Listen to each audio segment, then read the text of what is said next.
YouTube से मैं साधना आप सबका स्वागत और अभिनंदन करती हूँ। कैसे हैं दोस्तों आप लोग। आशा करती हूँ कि स्वस्थ व्यस्त मस्त होंगे। इसी आशा और विश्वास के साथ दोस्तों आइए आज का पाठ शुरू करते हैं। आज हम लोग फिर से महाकवि भारी द्वारा रचित किरात अर्जुनीयम के प्रथम सर्ग का अध्ययन कर रहे हैं दोस्तों। तो प्रथम सर्ग के श्लोकों को लेकर फिर से हाजिर हुए हैं, जिसमें हम लोग 27-28 श्लोक का वाचन पिछले वीडियो में कर चुके हैं, उसका अध्ययन कर चुके हैं। अभी थोड़ा सा उसका वाचन करेंगे। उसके बाद 29 और 30 नंबर श्लोक का हम लोग विस्तृत अध्ययन करेंगे दोस्तों, हिंदी व्याख्या के साथ और व्याकरणात्मक टिप्पणी के साथ इसका व्याख्या करेंगे। जो किरात अर्जुनीयम महाकवि भारी द्वारा रचित एक महाकाव्य है और सभी प्रतियोगी परीक्षाओं में पूछा ही जाता है। तो बिना देरी किए हुए दोस्तों आइए अपने पाठ की शुरुआत करते हैं। उसके पहले आज का मोटिवेशन कोड है दोस्तों। आज का मोटिवेशन कोड है सफलता पाने के लिए उस जगह पे हमेशा खामोश रहना दोस्तों। उस जगह पे हमेशा खामोश रहना। सफलता पाने के लिए उस जगह पे हमेशा खामोश रहना जहाँ वो दो कौड़ी के लोग अपनी हैसियत के गुण गाते हों। जी हाँ दोस्तों, जिसे कुछ करना नहीं रहता है, कुछ किया नहीं होता है, दो चार पैसे दो चार ज्ञान से अपने हैसियत को दिखाने में लगे रहते हैं, उनके सामने लड़ने से बोलने से अच्छा है कि हम अपने लक्ष्य की ओर अग्रसर रहें, लक्ष्य की ओर ध्यान दें और अपने लक्ष्य को समझें और अपनी मंजिल को प्राप्त करने में अपना पूरा ताकत झोंक दें दोस्तों, और अपने मंजिल को प्राप्त करें। दो कौड़ी के लोगों के सामने कुछ बोलने से अच्छा है कि हमें अपने काम से काम रख के अपने लक्ष्य को, अपने मंजिल को प्राप्त करें। इसी मोटिवेशन कोड और इसी दुआ के साथ दोस्तों आइए आज का पाठ शुरुआत करते हैं। तो सबसे पहले हम लोग 27 नंबर श्लोक और 28 नंबर श्लोक का थोड़ा सा वाचन कर लेते हैं। 27 नंबर श्लोक का वाचन है दोस्तों। निशम्य सिद्धि में दुष्टाम अपाकृति ततस्ततस्या विनयन्तुं क्षमा निपश्य मन्यु व्यवसाय दीपिनी उदाजहार द्रुपदात्मजागिरा। उसके बाद 28 नंबर है भवादृशेषु प्रमदा जनोदितं भवत्यधिक्षेपैवानुशासनं तथापि वक्तुं व्यवसाययन्ति मां निरस्तनारी शमया दुराधया। तो इस 27 नंबर और 28 नंबर इस श्लोक में जो है कि युधिष्ठिर के मुख से दुर्योधन की प्रगतिशील का वर्णन सुनकर द्रौपदी अपने अपमानित होकर और अपने क्रोध को उद्दीप्त करने वाले यानी युधिष्ठिर के क्रोध को उत्पन्न करने वाले वचनों को बोला, और उसने कहा कि जो है शत्रुओं की सफलता को सुनकर मैं अपने आप को रोक नहीं पा रही हूँ, मैं अपने आप को रोकने में असमर्थ हूँ। और 28 नंबर में वो कह रही है कि जो है महाराजा युधिष्ठिर को, धर्मराज युधिष्ठिर को ज्ञानी पुरुष के साथ स्त्री के उनके कर्तव्य अकर्तव्य का उपदेश देने में उसका तिरस्कार और अपमान समझती है, और कहती है कि इसीलिए वो कह रही है कि आप मेरे मन की व्यथा को समझें और हमारे मन की व्यथाएं हमें जो है ऐसा करने से बाध्य कर रही हैं। मैं मजबूर हूँ आपको ये सब करने के लिए, नहीं आप उनके क्रोध को बढ़ाने के लिए वो अनेक बातों को बोलती है। उसके बाद यहाँ पे है दोस्तों 29 नंबर श्लोक। तो आइए 29 नंबर और 30 नंबर श्लोक का वाचन करते हैं। सबसे पहले 29 नंबर श्लोक है अखंड माखंडल तुल्य धाम भी चिरम धृता भूपति स्ववंशजयी त्वयात्महस्तेन महिमदच्युता मतंगजेन सृगिवापवर्जिता। उसके बाद 30 नंबर है व्रजन्ति ते मूढ़धियः पराभवं भवन्ति माया विसूयेन मायिनः प्रवश्य हि घ्नन्ति शठास्तथा विधान असंवृतांगा निशिता वेशवः। तो आइए इसके जो है व्याकरणात्मक टिप्पणी और इसके व्याख्या को देखते हैं दोस्तों। यहाँ पे आखंडल माखंड तुल्य धाम भी, आखंडल माखंडल तुल्य धाम भी, इसका क्या अर्थ होगा कि दोस्तों इसका अर्थ होगा कि इंद्र के समान तेज वाले। आखंडल शब्द किसके लिए आया है? तो इंद्र के लिए आया है। किसके लिए आया है? इंद्र के लिए आया है। आखंडल माँ खंड तुल्य समावभी, यानी इंद्र के समान जो है तेज वाले, या इंद्र के वंशज में उत्पन्न होने वाले इंद्र के समान जो तेज हैं, ऐसे जो क्या है कि इनका अन्वय के आधार पर देखते हैं। आखंडल तुल्य माँ धाम भी है, यानी इंद्र के समान। इंद्र के समान, इंद्र के समान जो बोल रहे हैं उसे देखिएगा दोस्तों, लिखने में थोड़ा सा वो हो रहा है। तो इंद्र के समान जो है पराक्रम वाले, इंद्र के समान तेज वाले कौन है? स्ववंशजई। स्ववंशजई अपने वंशज में द्रौपदी इसमें जो है इस श्लोक में जो है द्रौपदी युधिष्ठिर के क्रोध को उद्दीप्त करने के लिए, बढ़ाने के लिए वह द्रौपदी क्या कर रही है? अपने उनके पूर्वजों की याद दिलाती हुई कहती है कि जिस राज्य को आपने सहज रूप से दुर्योधन को दे दिया, खो दिया, और दुर्योधन आपको छल कपट से ले लिया बड़े आसानी से, उसके लिए आपके पूर्वजों ने कितना त्याग किया है, कितना त्याग किया है, इसी के बारे में बता रही है। नाना प्रकार की विपत्ति को उठाते हुए, कष्ट को उठाते हुए उन्होंने अपने राज्य की रक्षा की थी। लेकिन हे महाराजा युधिष्ठिर, आपने क्या किया? तो कह रहे आखंडल माँ खंड तुल्य धाम भी, यानी इंद्र के समान पराक्रम वाले, इंद्र के समान पराक्रम वाले क्या करे हैं? स्ववंशजई अपने वंशज में, अपने वंशज के राजाओं के द्वारा, स्ववंशजई अपने वंशज के भूपति भी राजाओं के द्वारा, अपने वंशज के राजाओं के द्वारा क्या किया? चिरम जो है जो बहुत काल तक के राजाओं के द्वारा भूपति, यानी चिरम, जो चिरम का अर्थ होगा कि बहुत समय तक। चिरम का क्या अर्थ होगा? बहुत समय तक, यानी लंबे समय तक आपके जो वंशज थे वो राजाओं के द्वारा बहुत समय तक क्या करते थे? अखंड। अखंड शब्द का अर्थ क्या होगा दोस्तों? अखंड का शब्द होगा जिसका खंडन न किया जाए। क्या? जिसका खंडन न किया जाए, यानी संपूर्ण पृथ्वी को क्या कहते हैं? धृता का अखंड धृता, संपूर्ण पृथ्वी को पृथ्वी किसे कहे हैं दोस्तों? मही को। मही अधृता का अर्थ होगा कि धृता का क्या था? धारण की गई थी। आप अर्थात यहाँ द्रौपदी का कहने का कारण है कि इंद्र के समान पराक्रम करने वाले जो आपके वंशज थे वो बहुत दिनों तक उन राजाओं के द्वारा, आपके वंशज, आपके जो पुराने दादा बाबा जो वंशज थे उनके द्वारा जो है बहुत दिनों तक, दीर्घ काल तक संपूर्ण इस अखंड संपूर्ण पृथ्वी का जो है बिना खंडन किए हुए वो लोग धारण करते थे। लेकिन आपने क्या किया? आपने क्या किया? तो यहाँ पे है कि तोया, लेकिन आपके यानी तोया आपके द्वारा मदच्युता, आपके द्वारा मदच्युता का अर्थ होगा कि जो है मतवाले हाथी के समान, जो आप तुम्हारे द्वारा जो, या आपके द्वारा युधिष्ठिर को यहाँ संबोधित करते हुए कह रही हैं कि आपके द्वारा मदच्युता, यानी जल को बहाने वाले, मद जल को बहाने वाले मतंगजेन, मद जल को बहाने वाले मतंगजेन हाथी के समान। क्या है? जो हाथी है, जो मतवाला हाथी है, उसके समान आत्महस्तेन अपने ही हाथ से, क्या है? आत्महस्तेन अपने ही हाथों के द्वारा, अपने ही हाथों के द्वारा सग्रीवा, सग्रीवा का अर्थ होगा माला। क्या होगा? माला दोस्तों। सग्रीवा का अर्थ माला होगा। उस माला को आपने क्या किया? अपने हाथों से ही, आत्महस्तेन अपने हाथों से अपवर्जित मतलब निकाल कर फेंक दिया।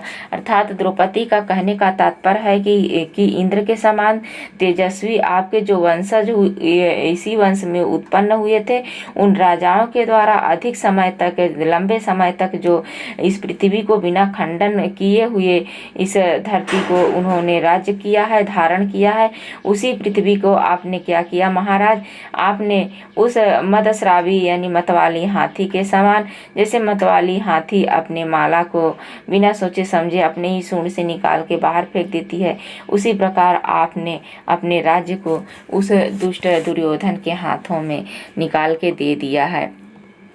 इस 29 नंबर श्लोक का यही जो है अर्थ होगा दोस्तों। आइए इसके कुछ व्याकरणात्मक टिप्पणी को देख लेते हैं।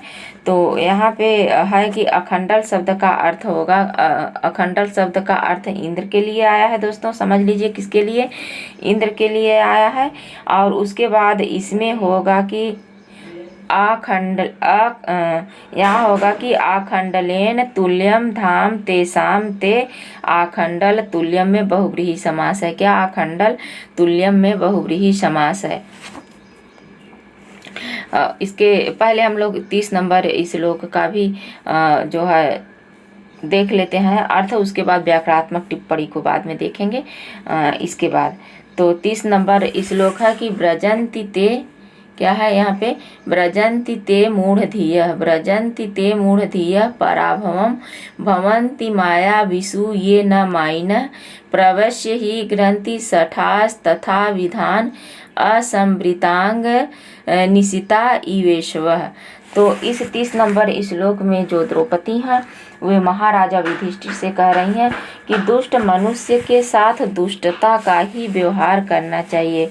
वे महाराजा युधिष्ठिर से कह रही हैं कि दुष्ट मनुष्य के साथ दुष्टता का ही व्यवहार करना चाहिए, अन्यथा वे डरा हुआ समझकर किसको, जिससे वह जो दुष्ट मनुष्य है सामने वाले मनुष्य को डरा हुआ समझकर उन्हें नष्ट कर देता है। क्या है, नष्ट कर देता है। इसीलिए अब दुर्योधन से युद्ध करने का समय आ गया है। वही बात यहाँ समझाते हुए जो द्रौपदी हैं वो कह रही हैं, किससे, महाराजा युधिष्ठिर से कह रही हैं कि ये माया विषु, क्या कह रही हैं कि ये माया विषु, यहाँ पे ये शब्द है, ये शब्द का अर्थ होगा कि जो लोग माया विषु है यानी मायावियों के प्रति, कह रहे हैं जो लोग मायावियों के प्रति न मायिन है यानी मायावी का कार्य नहीं करते हैं, जो लोग मायावी के प्रति, माया यानी कपटियों के प्रति कपटी जैसा व्यवहार नहीं करते हैं, न भवंती नहीं करते हैं, तो उनके साथ क्या होता है। 30 नंबर से देखते हैं कि कह रहे हैं ये मायावीषु मायिन न भवंती, जो लोग मायावियों के साथ मायावी जैसे कपट पूर्वक व्यवहार करने वाले के साथ कपटता का व्यवहार नहीं करते हैं, तो वो क्या होता है कि ते क्या होता है, मूढ़धिय। ते शब्द का अर्थ होगा कि वे लोग क्या होते हैं, मूढ़धिय होते हैं।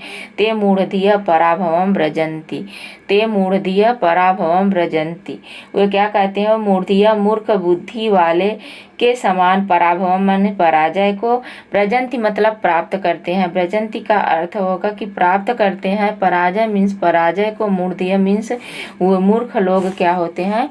अर्थात कहने का तात्पर्य है कि जो लोग मायावियों के साथ, दुष्टों के साथ दुष्टता नहीं करते हैं वो क्या होते हैं कि वो मूर्ख होते हैं और पराजय को प्राप्त करते हैं। उसके बाद यहाँ पे द्रौपदी कह रही हैं कि सठा असंवृतांगान, सठा, ये देखिए सठा असंवृतांगान, तो सठा असंवृतांगान, सठा का अर्थ होगा कि कपटी लोग के साथ अनाच्छादित, कपटी लोग जो होते हैं, कह रहे हैं कि कपटी लोग, सठा कपटी लोग जो होते हैं वो क्या करते हैं कि अनाच्छादित शरीर को क्या करते हैं, तथा विधान उस प्रकार के अनाच्छादित शरीर को वे लोग वेध कर, जो अनाच्छादित शरीर को तथा विधान उस प्रकार के स्वभाव वाले जो शरीर होते हैं, ईश्वर शब्द का क्या अर्थ होगा दोस्तों, तथा विधान मतलब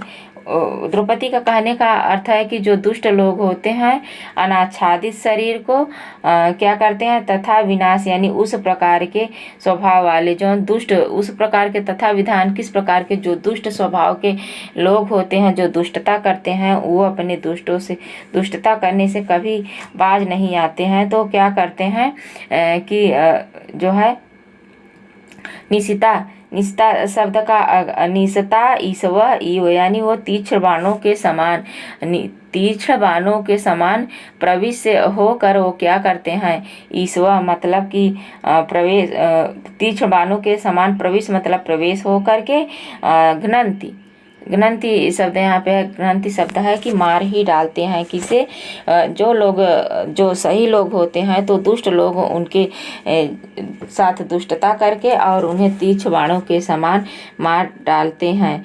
तो ये इस श्लोक में द्रौपदी जो है महाराजा युधिष्ठिर को समझाते हुए कह रही हैं कि हे महाराज, जो लोग मायावियों के साथ छल पूर्वक आचरण करने वालों के साथ, मायावी यानी छल पूर्वक का आचरण नहीं करते हैं, कह रहे हैं कि जो लोग मायावियों के साथ छल पूर्वक आचरण करने वालों के साथ मायावी जैसे व्यवहार नहीं करते हैं, मायावी जैसे व्यवहार नहीं करते हैं, छल पूर्वक आचरण नहीं करते हैं, तो वे क्या होते हैं कि वे लोग मूर्ख लोग पराजय को प्राप्त होते हैं। क्योंकि यहाँ धूर्त लोग क्या होते हैं, धूर्त लोग बिना ढके हुए, जैसे अनाच्छादित यानी बिना ढके हुए क्या करते हैं, बिना ढके हुए अंगों वाले उन जैसे निश्चल लोगों को, जो सही लोग होते हैं, उनके शरीर को तीक्ष्ण बाणों से बेध कर उन्हें मार डालते हैं, उन्हें मार ही डालते हैं दोस्तों।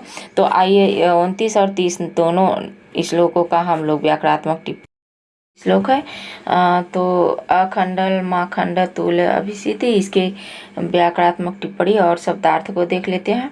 यहाँ देखिए, आखंडल तुल्य धाम भी यानी इंद्र, आखंडल किसे कहा गया है, इंद्र को कहा गया, के समान पराक्रम प्रभाव तेज वाले स्ववंशजई अपने कुल में उत्पन्न हुए, भूपति भी राजाओं के द्वारा, चिरम मतलब बहुत काल बहुत समय तक के, अखंड मतलब संपूर्ण पृथ्वी को जिसका खंडन न किया गया हो, द्रुत यानी धारण की गई है, अपने अधिकार में रखी गई है, पालन की गई है, मही यानी पृथ्वी को, त्वया मतलब आप, किसके लिए है, युधिष्ठिर के लिए है, के समान, मदच्युता यानी हाथी के मद जल बहने वाले, मतंग जैन हाथी के द्वारा, श्रव इव पुष्पमाला की तरह, आत्महस्तेन अपने हाथ से, अपनी चालिता के कारण, अपने हाथों के पक्ष में अपने यानी अपने सूंड से ही, अपवर्जिता मतलब छोड़ दी गई, त्याग दी गई है।